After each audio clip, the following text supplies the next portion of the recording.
ప్రియమైన అమ్మ, నాన్న, నన్ను క్షమించండి. మీకు నచ్చింది చదవలేట్రా, నాకు నచ్చింది చేయలేట్రా, ఇలా ఈ ఒత్తిడి ప్రపంచంలో బతకడం నా వల్ల కావడం లేదు. అందుకే ఈ డిసిషన్ తీసుకున్నా. మీరు నా కాలేజీ ఫీజు కోసం ఎంత కష్టపడుతున్నారో నాకు తెలుసు.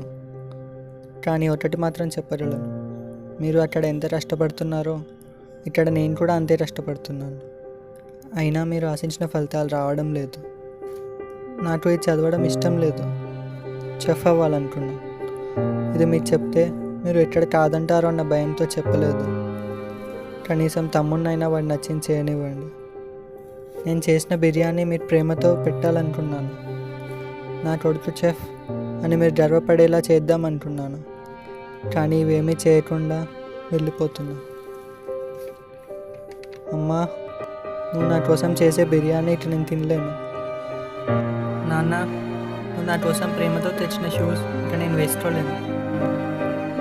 నా లైఫ్లో మీకు ఇంతవరకు బర్త్డే విషెస్ కూడా చెప్పలేదు.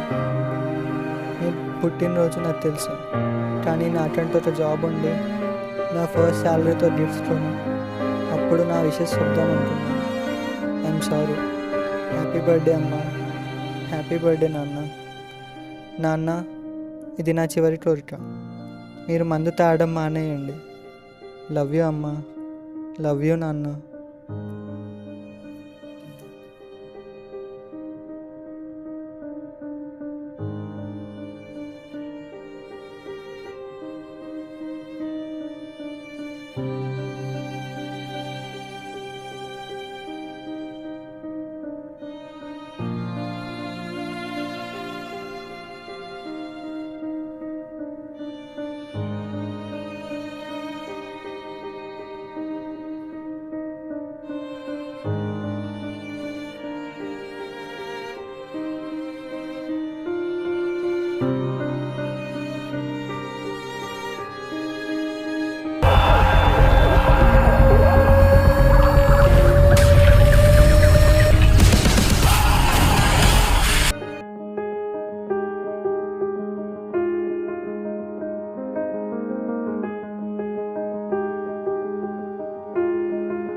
అరే మా ఫ్రెండ్ ఎఫ్బీ లైవ్లోకి వచ్చాడు.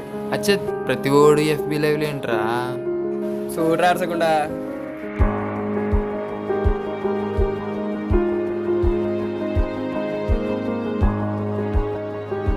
BTech second year student suicide letter.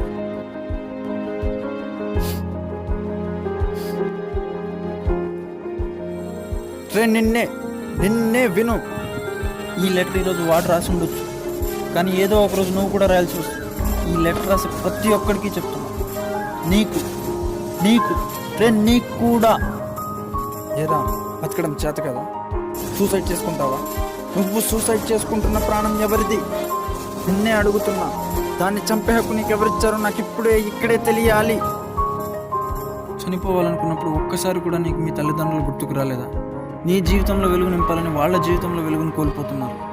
నువ్వే లోకం, నువ్వే జీవితం అని కోటి ఆశలతో బతుకుతున్న నీ తల్లిదండ్రులను విడిచి ఎక్కడికి వెళ్ళాలనుకుంటున్నావు? నువ్వు ఈ భూమి మీద లేవని తెలిసిండు వాళ్ళు పడే బాధ, ఆవేదన ఎలా ఉంటుందో నీకు తెలియదా? జీవితంలో ఎదురయ్యే చిన్న చిన్న కష్టాలను కూడా ఎదుర్కోవడం చేత కాకుండా ఇంతకాలం బతికి ఉండి నీ జీవితానికి అర్థం లేకుండా చేసుకున్నావు కదరా. అయినా సాధించడం అంటే ఆల్ ఇండియా ర్యాంకులు, స్టేట్ ర్యాంకులు, ఐఐటీలో, ఎన్ఐటీలో సీట్ తెచ్చుకోవడం కాదు. నీకంటూ ఓ గోల్ పెట్టుకో. ఒకసారి ట్రై చేయి, రాకపోవచ్చు. రెండోసారి ట్రై చేయి, అయినా రాకపోవచ్చు. అది నీ కాళ్ళ దగ్గరకు వచ్చేంత వరకు వేటాడు. ఒక్కసారి ఓటమిని చవి చూసినంత మాత్రాన జీవితాన్నే ఓడిపోయినట్టు కాదు. నువ్వు ఈ ప్రపంచంలో చూడాల్సినవి, నేర్చుకోవాల్సినవి, అనుభవించాల్సినవి ఇంకా చాలా ఉన్నాయి. అయినా నాకు ఒక్కటి అర్థం కాదురా. చనిపోవాలనుకున్న ప్రతి ఒక్కడు చెప్పే ఒకే ఒక్క రీజన్ ఏంటో తెలుసా? నేను మా తల్లిదండ్రులు చెప్పింది చదవలేకపోతున్నాను, ఈ స్టడీస్ ప్రెషర్ తట్టుకోలేకపోతున్నాను, అందుకే ఈ డెసిషన్ తీసుకుంటున్నా అని అంటారు. ఒక్కటి చెప్తా, గుర్తుపెట్టుకో. Education is one of the way to create something, but it is not only the way. అయినా నీకంత భారంగా ఉంటే ఒక్కసారి మీ తల్లిదండ్రులతో మాట్లాడుచు. అమ్మా, నేను ఇది చదవలేకపోతున్నాను, నాకు ఇది చేయాలనుంది లేదా అది చేయాలనుంది అని వాళ్ళకి అర్థమయ్యే విధంగా వివరించి చూడు. అప్పుడు వాళ్ళు మాత్రం ఎందుకు కాదంటారు? అయినా వాళ్ళు కూడా మా పిల్లలు మంచి జాబ్ చేయాలి, మంచి పొజిషన్లో ఉండాలి, సమాజంలో మంచి పేరు తెచ్చుకోవాలనే కోరుకుంటారు. ఇక్కడ స్టూడెంట్స్ ఒక్కరిది తప్పు కాదు, తల్లిదండ్రులది కూడా. మీరు మీ జీవితంలో సాధించలేనిది మీ పిల్లలతో సాధించాలనుకోవడం కరెక్టేనా? మీరు మీ జీవితంలో ఏదో సాధించాలనుకుంటారు, అలానే వాళ్ళ జీవితంలో వాళ్ళు కూడా ఏదో సాధించాలనుకుంటారు. మీరు ఆ విషయం ఆలోచించకుండా నేను చెప్పింది చెయ్యి, నీకు ఇదే కరెక్ట్, నీకు ఇది కరెక్ట్ కాదు అని అన్ని డెసిషన్స్ మీరే తీసుకుంటే ఎలా? ఇది వాళ్ళ లైఫ్, వాళ్ళకంటూ కొన్ని ఇంట్రెస్ట్ ఉంటాయి. ఒక్కసారి వాళ్ళకి ఛాన్స్ ఇవ్వండి. ప్రతి తల్లిదండ్రులు ఈ ఒక్క విషయం గురించి ఆలోచించండి, మీ పిల్లల భవిష్యత్తు బాగుంటుంది. ఇలా కొంతమంది ఉంటే ఇంకొంతమంది తల్లిదండ్రులు చదవమన్నది చదవరు, కనీసం వాళ్ళకు నచ్చిందైనా చేయొచ్చుగా అంటే అది చేయరు. ఏది చేయకపోతే ఎవరికి నష్టం? ఏదైనా చేయొచ్చు కదా అంటే నా దగ్గర అది లేదు ఇది లేదు అని కుంటు సాకులు మాత్రం చెప్తారు. రేపు ఒక్కటి చెప్తా గుర్తుపెట్టుకో, నీకు నిజంగా ఏదైనా చేయాలి సాధించాలి అనే పట్టుదల నీకుంటే అరచేతిని అడ్డం పెట్టి ఆ సూర్యుని నాపేదెవడు? సాధించాలి అనే పట్టుదల నీకుంటే నేను నాపేదెవడు? చివరిగా తల్లిదండ్రులకు ఒక్క విజ్ఞప్తి, మీ పిల్లలకు దేంట్లో అయితే ఇంట్రెస్ట్ ఉందో అందులో ఒక్క ఛాన్స్ ఇచ్చి చూడండి.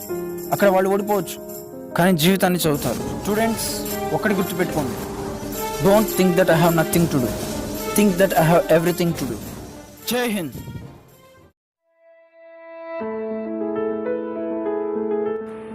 అరే మామ, ఈ వీడియో చూసాక చనిపోయిన మా ఫ్రెండ్ గుర్తొచ్చాడు రా.